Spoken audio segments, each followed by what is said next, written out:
The focus of this lesson is finding a place to live, specifically vocab related to cost of living and places to live. So let's take a look.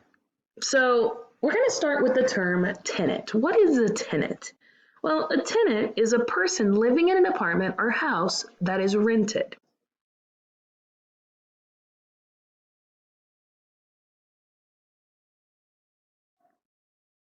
What is a landlord?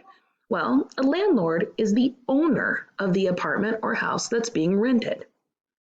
So the relationship is tenant-landlord. Tenant being the person living there, landlord being the person who owns the property.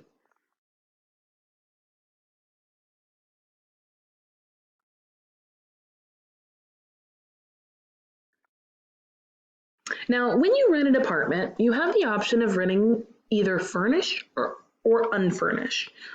And I'm sure this is pretty self-explanatory, but a furnished apartment has furniture and an unfurnished one does not. And as you can imagine, a furnished apartment will likely cost more than an unfurnished apartment. What is a lease? When you first decide to rent an apartment and then get approved, you will then have to sign what is called a lease. A lease is a written agreement between the landlord and the tenant that details the amount of rent and the length of time you will live in the rental property.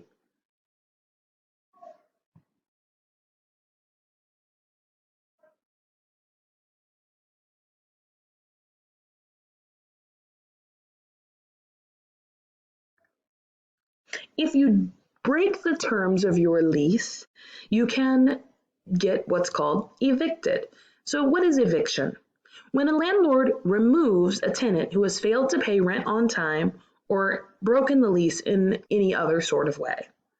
Leases often put in details about whether or not you're allowed to paint or have parties or make changes to the property. So in any of those cases, you may be evicted. Now we're going to talk about the different types of homes. First one is referred to as a single family home. A single family detached home has an open space on all four sides and is not attached to any other structure. So if you see a rental property listed as single family, that means it's not sharing walls with any other house, apartment, etc.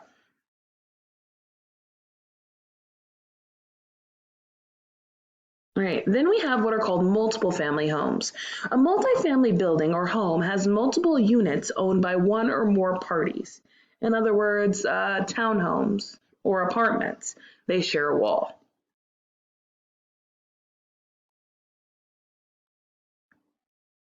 Then we have what is called a condominium. Now, condominiums are very similar to apartment buildings. However, with a condominium, you own rather than rent your own apartment within a complex.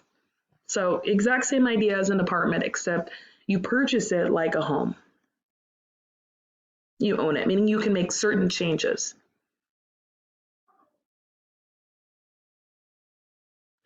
What is a cooperative? A cooperative is a type of lifestyle in which several non-related individuals or individual families share a property or residential space. If you do a little research, you'll find that there are some local co-ops here in the Fresno County area. So basically the way a co-op works is all the people agree to live basically within close proximity to each other. They might have their own separate single family homes, but they will have common areas that they share. They might have a common kind of pool or a common garden area or a common play area for the kids, etc. And they agree to certain rules on how they're going to keep these areas. All right, so regardless of what type of home you decide to rent, experts agree that renters should budget between 25 and 30% of their gross income for rent. Now, just a reminder, gross income is the amount of money you earn before taxes and deductions are removed. Now, if you look at the chart here, this is actually showing the median rent as a percentage of the household income from 2005 to 2014. What do you notice about the data in the graphic?